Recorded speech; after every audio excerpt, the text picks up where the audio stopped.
નમસ્કાર વહાલા વિદ્યાર્થી મિત્રો, વિષય હિન્દી, કક્ષા 6.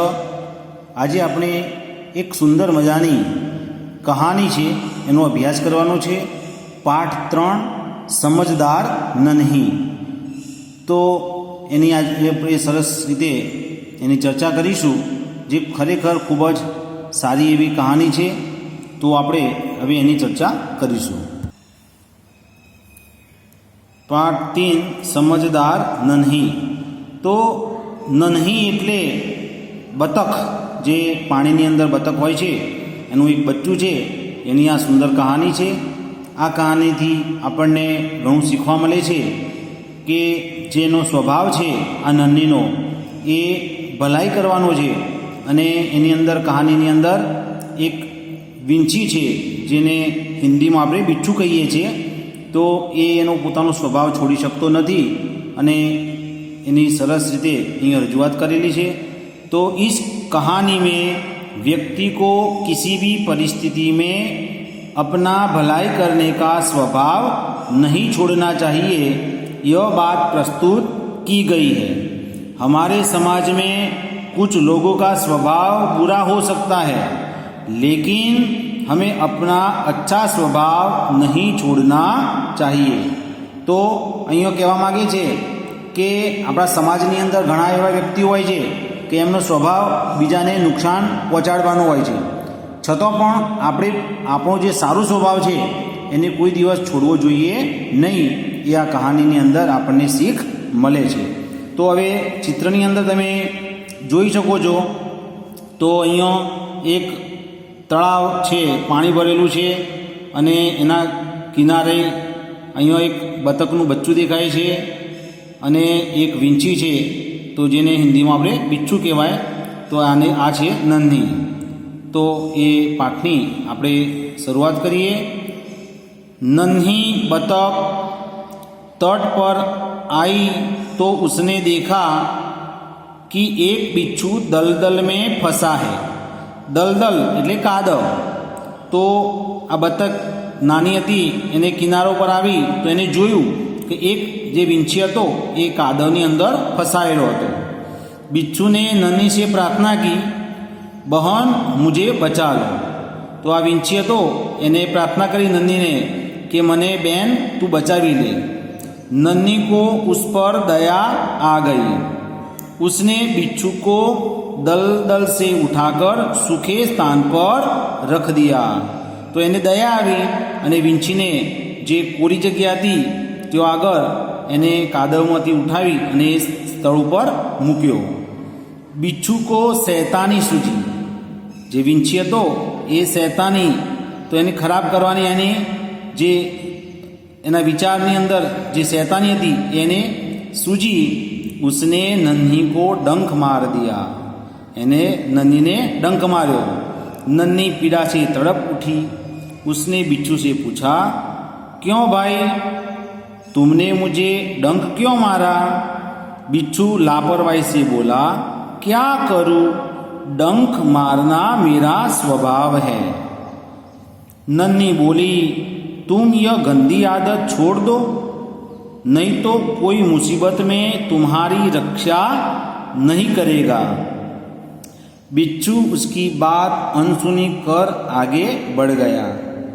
नन्ही अपनी माँ के पास नदी में चली गई. माँ ने पूछा, नन्ही बेटी तुम कहाँ रह गई थी? नन्ही बोली, माँ एक बिच्छू दलदल में फंस गया था, उसे बचाने में देर हो गई. तो જ્યારે આ નન્હીની માતા કહે છે કે તું ક્યાં રહી ગઈ હતી, ત્યારે કહે છે નન્હી કે એક કાદવની અંદર એક વીંછી હતો, એ ફસાયો હતો અને હું એને બચાવવા માટે ત્યાં રોકાઈ ગઈ હતી. माँ खुश होकर बोली, बेटी यह तुमने बहुत अच्छा काम किया है. તો એની માँ ખુશ થઈ અને કહેવા લાગી કે દીકરી તે સારું કામ કર્યું છે.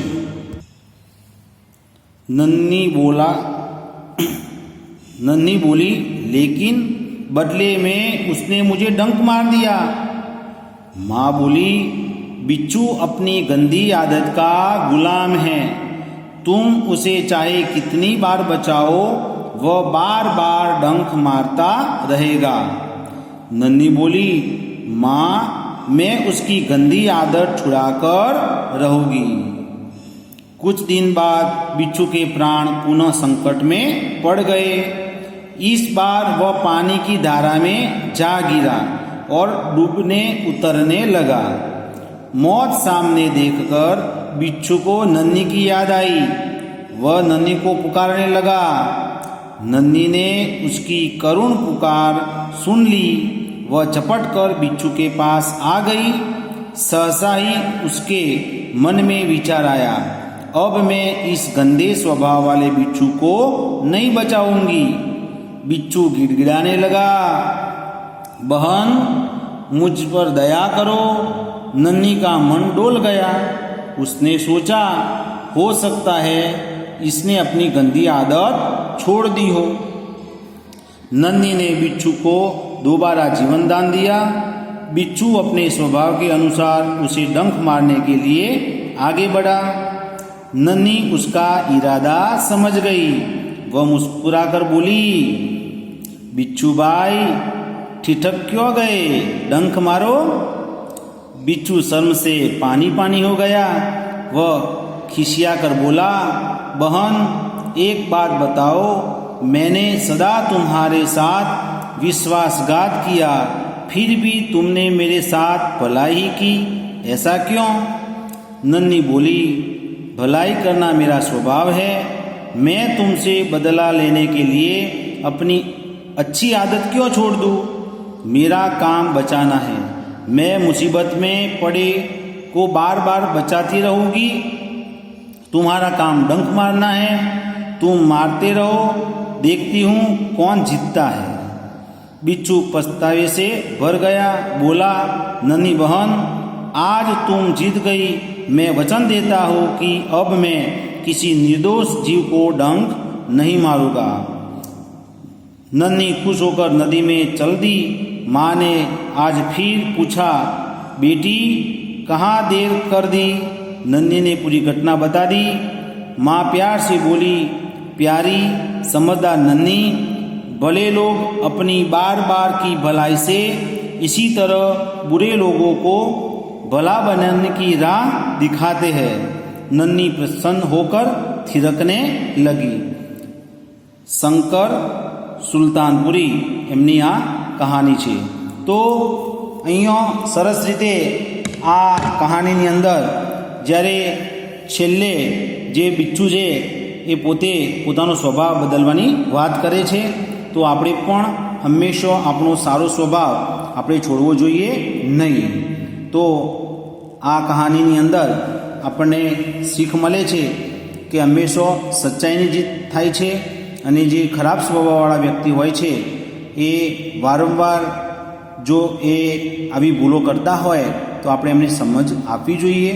તો ચોક્કસ એમના મનની અંદર જે શૈતાની હશે એ દૂર થઈ જશે।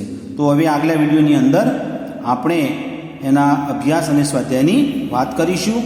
બીજું કે આ જે કહાની છે એનો અહીંયા શબ્દાર્થ અને મુહાવરે છે, તો એ પણ તમારે નોટબુકની અંદર એક વખત લખી અને મુહાવરા તૈયાર રાખવાના છે। પરીક્ષાની અંદર એ પણ પૂછાય છે। તો હવે એ મુહાવરા છે એ તમારે નોટબુકની અંદર સુંદર અક્ષરે લખવાના છે અને તૈયાર કરવાના છે। તો અસ્તુ આગલા વિડીયોમાં અભ્યાસ અને સ્વાધ્યાયની આપણે ચર્ચા કરીશું।